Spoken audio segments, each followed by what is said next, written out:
Pada video ini akan membahas tentang replikasi DNA dan penentuan rantai sen, antisen, kodon, dan antikodon. Untuk materi yang pertama yaitu pada peristiwa replikasi DNA. Apakah itu replikasi DNA? Replikasi DNA merupakan proses penggandaan DNA yang terjadi di nukleus atau inti sel dan terjadi pada fase sintesis protein pembelahan sel yang semula hanya terdapat satu DNA kemudian menjadi dua DNA yang identik. Awalnya, ikatan hidrogen yang menghubungkan pasangan basa double helix DNA akan diputus, kemudian kedua rantai membuka dan memisah. Kemudian, setiap rantai yang berpisah akan berperan sebagai cetakan untuk pembentukan basa komplementer yang baru, sehingga terbentuklah dua DNA yang identik. Selanjutnya, akan membahas tentang model replikasi DNA. Terdapat 3 model alternatif replikasi DNA, antara lain model konservatif, model semi-konservatif, dan model diversif. Model konservatif, di mana model tersebut kedua untai DNA induk berfungsi sebagai cetakan. Model semi-konservatif, di mana model tersebut kedua untai DNA induk masing-masing berpisah dan membuat pelengkap baru sebagai pelengkap. Model disversif, di mana setiap untai pada kedua molekul anakan DNA mengandung campuran dari DNA sintesis lama dan DNA sintesis yang baru. Istilah induk DNA digunakan untuk DNA yang lama bereplikasi, sedangkan anakan DNA digunakan untuk DNA yang baru terbentuk dari hasil replikasi. Dari ketiga model tersebut, model yang sudah teruji menurut penelitian dari tahun 1950-an yang dilakukan oleh Mattel Mendelssohn dan Frankenstahl, mereka menyatakan bahwa mendukung model kedua, yaitu model semi-konservatif. Hal ini sesuai dengan prediksi penemu DNA, yaitu James Watson dan Francis Crick. Selanjutnya, mekanisme replikasi DNA. DNA merupakan molekul yang terdiri dari dua untaian yang berputar-putar dan berpilin satu sama lain dalam bentuk heliks ganda. Tiap helaiannya terbuat dari basa kimia yang saling berurutan dan diwakili oleh huruf C, G, A, dan T. Kedua untaian tersebut saling melengkapi satu sama lain, di mana ada T dalam satu untaian, pasti ada huruf A pada untaian yang berlawanan. Dan dimanapun ada huruf C, pasti ada huruf G pada untaian yang berlawanan juga. Setiap helaian DNA pasti memiliki ujung 5 aksen dan 3 aksen yang mempunyai nama untaian atas, dan untuk setiap helaiannya memiliki arah yang berlawanan, sehingga lawan dari untaian atas yaitu ujung 3 aksen dan 5 aksen yang disebut dengan untaian bawah. Apa maksud dari 5 aksen dan 3 aksen? Susunan nukleotida yang menyusun DNA, jika diperbesar, susunan nukleotidanya akan tampak seperti ini. 5 aksen disebut dengan ujung 5 dan 3 aksen disebut dengan ujung 3. Maksudnya, jika DNA atau rantai polinukleotida kita potong salah satu ujungnya, yaitu gugus fosfat yang ujungnya pada karbon nomor 5 dalam cincin gula, sehingga disebut dengan ujung 5. Sedangkan gugus lain terletak pada gugus OH yang terdapat pada karbon nomor 3 dalam cincin gula, sehingga disebut ujung 3. Replikasi pada DNA dimulai dari tempat khusus yang disebut dengan titik mulai replikasi atau origin of replication, yaitu bagian DNA yang memiliki deretan nukleotida spesifik. Protein-protein yang menginisiasi replikasi DNA akan mengenali nukleotida tersebut dan kemudian membuka DNA serta menyalin DNA ke kedua arah dari setiap titik mula sehingga akan membentuk gelembung replikasi. Gelembung kemudian akan menyatu untuk mempercepat penyalinan molekul DNA yang sangat panjang.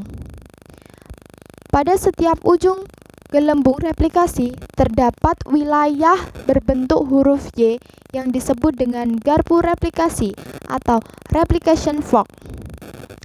Garpu replikasi akan membuka terus seiring dengan proses replikasi DNA hingga akhirnya akan menghasilkan dua molekul DNA anakan.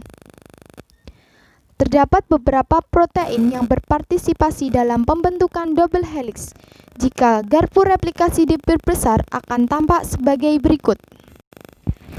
Enzim helikase akan berperan dalam membuka uliran dalam double helix di garpu replikasi, memisahkan untai DNA induk dan menjadikan kedua menjadi cetekan atau templates untuk membuat untaian DNA baru.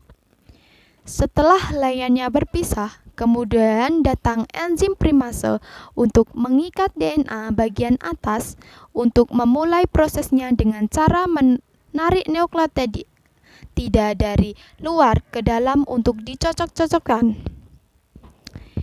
Enzim ini sebagian kecil membentuk helaian RNA untuk mengikat sebagian RNA bagian atas yang disebut dengan primer. Bagian ini termasuk pusat awal dalam pembentukan untaian DNA baru. Kemudian terdapat DNA polimerase untuk mengikat primer yang akan membuat untaian DNA baru. Enzim ini hanya bisa menambahkan nukleotida DNA ke satu arah dari ujung 5 aksen ke ujung 3 aksen. Untaian baru ini disebut dengan leading strand atau untaian maju yang dibuat secara terus-menerus. Sedangkan pada untaian bawah terdapat lagging strand atau untaian tertinggal, sehingga tidak dapat membuat secara terus-menerus seperti leading strand. Karena tiap untaian berjalan berlawanan, untaian bawah ini hanya terdapat enzim DNA polimerase yang digunakan untuk membuat untaian baru dalam serangkaian kecil yang disebut dengan fragmen Okazaki. Setiap dari fragmen tersebut dimulai dari pembentukan RNA primer oleh enzim primase. Selanjutnya, DNA polimerase akan menambahkan nukleotida dari luar dan mengikat DNA induk bagian bawah dari arah 5 aksen ke arah 3 aksen. Kemudian, enzim primase akan berperan kembali membentuk RNA primer dengan jarak yang lebih jauh. Kemudian, fragmen Okazaki dibuat lagi oleh DNA polimerase dan prosesnya diulangi lagi. Setelah DNA terbuat, enzim eksonuklase akan menghilangkan RNA primer di kedua dari DNA yang dibuat. Kemudian dilanjutkan kembali oleh enzim DNA polimerase untuk mengisi celah-celah kosong. Kemudian yang terakhir, enzim yang berperan dalam replikasi DNA adalah enzim ligase untuk mensegel fragmen yang terbuat di kedua DNA yang membentuk heliks ganda secara terus-menerus. Replikasi DNA digambarkan dengan model semi-konservatif karena setiap molekul DNA terdiri dari satu untaian lama dan dilengkapi dengan satu untaian baru. Kesimpulan dari proses replikasi DNA. Yang pertama, enzim helikase membuka rantai DNA. Kemudian, protein pengikat rantai tunggal menstabilkan rantai DNA. Selanjutnya, RNA primase membentuk RNA primer dan tahap selanjutnya DNA polimerase menggabungkan nukleotida membentuk DNA baru. Untuk tahap yang terakhir, DNA ligase menggabungkan fragmen Okazaki menjadi DNA baru pada lagging start. Selanjutnya, cara penentuan sen, antisen, kodon, dan antikodon. Untuk video yang kedua, kita akan membahas tentang cara penentuan sen, antisen, kodon, dan antikodon. Ujung rantai sen dimulai dari 5 aksen ke 3 aksen. Untuk rantai antisen dimulai dari 3 aksen ke 5 aksen.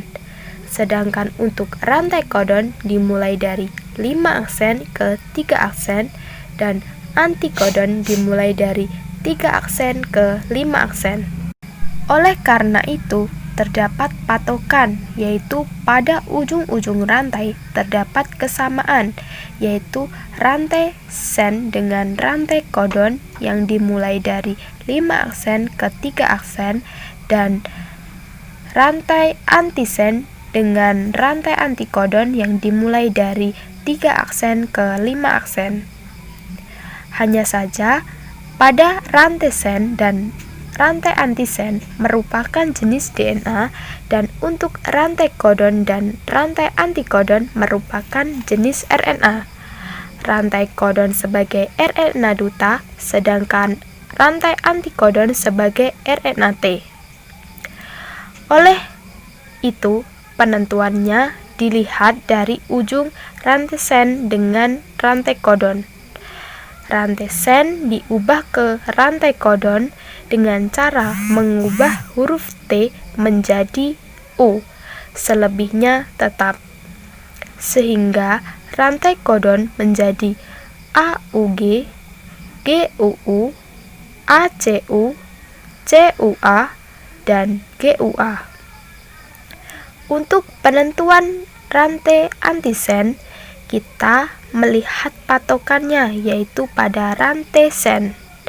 Karena DNA memiliki pasangan rantai sen dengan rantai antisen. Oleh karena itu, kita melihat aturan DNA, yaitu A diubah ke huruf T dan huruf G diubah menjadi huruf C. Sehingga rantai antisen menjadi TAG, CAA, TGA, GAT, dan CAT. Sedangkan untuk penentuan rantai antikodon, kita berpatokan pada aturan DNA, yaitu A diubah menjadi U dan G diubah menjadi C.